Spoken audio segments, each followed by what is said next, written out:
Vitamin E को खाने से ना सिर्फ आप जवान रहेंगे बल्कि आप बहुत सारी बीमारियों से दूर भी रहेंगे। विटामिन ई जो कहने में सिर्फ एक सिंपल सा कैप्सूल होता है, ये बेसिकली 8 तरह के जो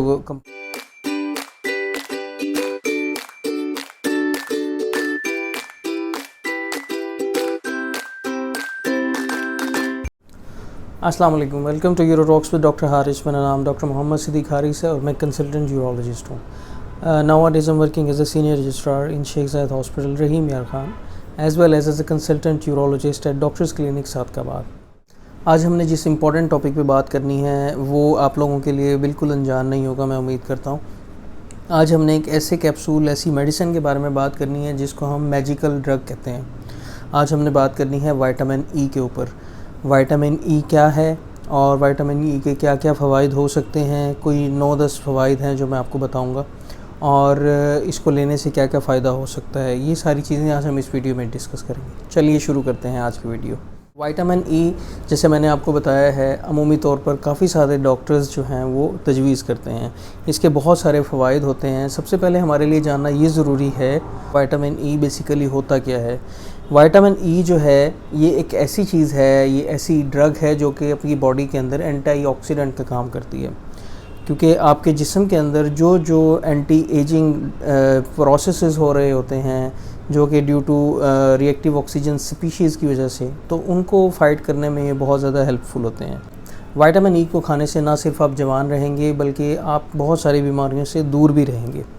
विटामिन ई जो कहने में सिर्फ एक सिंपल सा कैप्सूल होता है, ये बेसिकली 8 तरह के जो कंपाउंड हैं उनका मरकब होता है, जिन्हें अल्फ़ा टोकोफेरोल कहा जाता है। हम डिस्कस करेंगे कि इनके क्या क्या फ़वाइद होते हैं। तो सबसे पहला जो फ़ायदा है जो मैं डिस्कस कर रहूँगा आपसे, वो ये कि जो विटामिन ई है वो बॉडी के अंदर एजिंग प्रोसेस को कम कर देता है। ये कैसे करता है? ये इस तरह करता है कि ये एक एंटीऑक्सीडेंट के तौर पर काम करता है। एंटीऑक्सीडेंट क्या होते हैं? एंटीऑक्सीडेंट ये वो कम्प्लेक्स होते हैं जो कि आपकी बॉडी के अंदर जो एजिंग प्रोसेस है उनको फाइट करते हैं। एजिंग प्रोसेस किस वजह से होता है? वो बेसिकली होता है रिएक्टिव ऑक्सीजन स्पीशीज़ की वजह से, जो कि काफ़ी ज़्यादा बॉडी के अंदर जो डैमेजिंग प्रोसेसेस हो रहे होते हैं, जिसकी वजह से जो आपके सेल्स हैं वो बूढ़े हो रहे होते हैं, एजिंग हो रही होती है। तो उनको फाइट करने में विटामिन ई का काफ़ी ज़्यादा अच्छा रोल साबित होता है। ये एक स्टडी में आपको शो कर रहा हूँ। इसके अंदर भी एक स्टडी में दिखाया गया है कि जो विटामिन ई है इसकी वजह से एजिंग प्रोसेस और जो ऑक्सीडेटिव स्ट्रेस है बॉडी के अंदर वो ख़ास तौर पे कम हो जाता है और पेशेंट के लिए काफ़ी ज़्यादा बेनिफिशियल रहता है।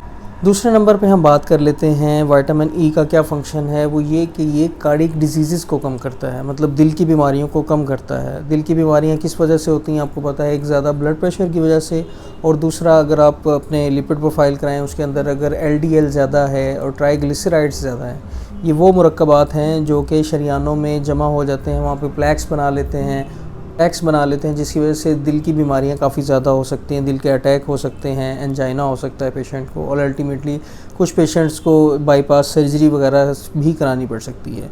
तो विटामिन ई पेशेंट जो इस्तेमाल करते हैं रेगुलरली, तो उनके अंदर ये देखा गया है एक स्टडी में जो मैं शेयर कर रहा हूँ। इसके अंदर ख़ास तौर पे देखा गया है कि जो पेशेंट विटामिन ई का रेगुलरली इस्तेमाल कर रहे हैं उनके अंदर जो दिल की बीमारियों का ट्रेंड है, जो दिल की बीमारियां होने का तनासुब है, वो काफ़ी ज़्यादा आम पॉपुलेशन से कम है। इसके अलावा जो तीसरी चीज़ है वो है non alcoholic fatty liver disease, मतलब ऐसी बीमारी जिसके अंदर जिगर बड़ा हुआ होता है, जिगर के ऊपर चर्बी होती है, उन पेशेंट्स के अंदर जो शराब का इस्तेमाल नहीं करते। अक्सर हमारे पास पेशेंट आते हैं, कुछ पेशेंट्स उनमें से हेल्दी भी होते हैं, ओबीस होते हैं, जिनकी वजह से जो फ़ैट है उनके लीवर के ऊपर भी होती है, मतलब उसे हम फैटी लीवर डिजीज़ बोलते हैं। और कुछ पेशेंट्स यंग भी होते हैं, स्मार्ट भी होते हैं, लेकिन उनको अगर आप देखें अल्ट्रासाउंड में तो उनका लीवर भी बड़ा हुआ होता है और वो फैटी लीवर का टेक्सचर उसमें शो हो रहा होता है। तो विटामिन ई जो है ये काफ़ी ज़्यादा हेल्पफुल होता है ऐसे पेशेंट्स के अंदर जिनको अल्कोहलिक फैटी लीवर डिजीज़ होती है। अगर एक पेशेंट रेगुलरली इस्तेमाल करता है विटामिन ई, तो उसके एक तो लीवर, फैटी लीवर जो है वो भी सेटल हो जाता है, और इसके अलावा जो LFTs रेंज होते हैं, SGOT, SGPT, वो भी नॉर्मलाइज होना स्टार्ट हो जाते हैं। अलावा चौथे नंबर पे जो इसका एक मेन फ़ायदा होता है वो ख़ास तौर पर फीमेल्स के अंदर होता है। स्टडी में देखा गया है जो ख़वातीन विटामिन ई लेती हैं और साथ में ओमेगा 3 भी यूज़ करती हैं, उनके अंदर डिस्मेनोरिया का जो तनासुब है वो काफ़ी कम है। डिस्मेनोरिया बेसिकली वो पेन होता है जो फीमेल्स को क्रैम्प्स की सूरत में पीरियड्स के दिनों में काफ़ी शिद्दत के साथ जो है फीमेल्स जो हैं वो फील करती हैं। इसके अलावा 5वें नंबर पे अगर मैं डिस्कस करूं तो 5वें नंबर पे इसका जो एक मेन फंक्शन है वो ये कि आपकी स्किन की ब्यूटी के लिए बहुत ज़्यादा इंपॉर्टेंट होता है। जो मैंने आपको कैप्सूल दिखाया है विटामिन ई का, कुछ लोग तो इसको ओपन करके इसके अंदर से जो ऑयल कंपाउंड निकलता है वो फेस पे भी लगाते हैं। विटामिन ई बेसिकली आपकी स्किन को रिजुविनेट करता है। इसके अंदर जो स्किन के अंदर जो कोलाजन होता है उसकी इन्हेंसमेंट करता है, और इसके अलावा जो स्किन के अंदर रिएक्टिव जो स्पीशीज़ होती हैं ऑक्सीजन की, उनको मतलब ऑक्सीडेटिव स्ट्रेस को कम करता है और आपकी स्किन को जो हेल्दी रखता है, रिंकल फ्री रखता है, और एजिंग प्रोसेस जो है वो स्किन के अंदर स्लो डाउन कर देता है। 6 नंबर पे अगर मैं बात करूं तो ये कि विटामिन ई जो है बेसिकली आपकी जो कॉग्निटिव फंक्शन है, मतलब आपके दिमाग की सलाहियत जो काम करने की उसको इम्प्रूव करता है। एक स्टडी में देखा गया है कि जो पेशेंट विटामिन ई इस्तेमाल करते रहे हैं उनके अंदर अल्ज़ाइमर डिज़ीज़, जो कि ऐसी बीमारी होती है जिसके अंदर पेशेंट का कॉग्निटिव फंक्शन, दिमाग का काम करने का, सोचने की सलाहियत जो है वो काफ़ी ज़्यादा कम हो जाती है। तो अल्ज़ाइमर डिज़ीज़ की जो प्रोपोर्शन है वो विटामिन ई लेने से काफ़ी कम हो जाती है पेशेंट्स। जब भी पेशेंट विटामिन ई कैप्सूल लेता है, विटामिन ई यूज़ करता है, उसके अंदर उसकी एजिंग जो है वो काफ़ी ज़्यादा इम्प्रूवमेंट होती है। उसके अंदर एजिंग प्रोसेस के अंदर स्लो डाउन कर देता है उसको ये। मैं ये नहीं कहूँगा कि बिल्कुल आपको जवान कर देगा, लेकिन जो प्रोसेसेस बुढ़ापे के साथ हो रहे होते हैं उनको स्लो डाउन कर देता है।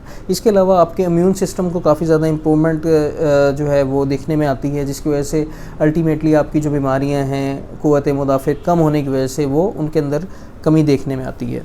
8वें नंबर पे अगर मैं बात करूं तो विटामिन ई जो है ये लंग फंक्शंस को काफ़ी ज़्यादा इम्प्रूव करता है। जैसे कि आपको पता है हर दूसरा बंदा लंग डिजीज़, एस्थमास, एलर्जीज़ और इसके अलावा कोविड की वजह से होने वाले जो हैं लंग डिस चीज़ों को वो फेस कर रहा है। तो विटामिन ई जो है can be helpful in lung function as well. इसके अलावा 9वें पे अगर बात करूं तो ये वो मोस्ट इम्पॉर्टेंट चीज़ है जिसमें हम इसको यूज़ करते हैं, वो ये कि ये डीएनए फ्रेगमेंटेशन, स्पर्म के अंदर जो डीएनए फ्रेगमेंटेशन है उसको रोकता है। हम एज अ यूरोलॉजिस्ट जो है हम मेल इनफर्टिलिटी को ट्रीट करते हैं, तो उसके अंदर हम विटामिन ई का काफ़ी ज़्यादा रोल हम देखते हैं और पेशेंट्स को काफ़ी ज़्यादा प्रेस्क्राइब भी करते हैं। इसकी वजह ये होती है कि जो डैमेज स्पर्म है उनको विटामिन ई जो है उसको रिपेयर करता है, इसकी जो स्पर्म की डीएनए की फ्रेगमेंटेशन है उसको काफ़ी कम कर देता है और ओवरऑल स्पर्म की हेल्थ के लिए बहुत ज़्यादा अच्छा साबित होता है। अब आपको एक मज़े की टिप दे देते हैं, उसमें ये कि आपको उन फूड्स का हम बताते हैं जिसके अंदर विटामिन ई जो है वो कसरत से पाया जाता है। सबसे पहले कुछ ऐसे सीड्स हैं, जैसे अगर सनफ्लावर सीड्स अगर आप रोस्टेड इस्तेमाल करते हैं, इसके अलावा अगर आप बादाम को रोस्टेड बादाम यूज़ करते हैं, इन दोनों चीज़ों के अंदर विटामिन ई की वाफिर मिकदार मौजूद रहती है, जो कि आपके जिस्म के लिए बहुत ज़्यादा बेनिफिशियल है। अगर मैं फ्रूट्स की बात करूं तो फ्रूट्स के अंदर मैंगो और इसके अलावा कीवी एक फ्रूट है, उन दोनों के अंदर विटामिन ई की जो है मिकदार अच्छी तनासुब में देखने में आती है। इसके अलावा अगर आप सब्ज़ियों की बात करें तो सब्ज़ियों के अंदर अगर आप बॉयल्ड पालक इस्तेमाल करें और अगर टमाटर इस्तेमाल करें और ब्रोकली, ये तीनों चीज़ें जो हैं ये बहुत ज़्यादा विटामिन ई रिच होती हैं। अगर आप इनका इस्तेमाल करते हैं तो विटामिन ई की आपकी जो बॉडी की नीड है वो काफ़ी अच्छे तरीके से मीट हो जाती है। तो ये आज की हमारी वीडियो थी जिसमें हमने डिटेल से विटामिन ई की बेनिफिट्स के बारे में जाना। मैं उम्मीद करता हूँ आप लोगों को इससे बहुत फ़ायदा होगा। किसी एक पेशेंट को भी अगर मेरे फ़ायदा हो जाए तो इसका मतलब है कि मेरी वीडियो का मकसद पूरा हो गया। इसी तरह मेरी वीडियोस देखने के लिए, हेल्थ से रिलेटेड कंटेंट देखने के लिए मेरे चैनल को लाइक करें, सब्सक्राइब करें। अपना बहुत ख्याल रखें, दुआ में याद रखें। अल्लाह हाफ़िज़।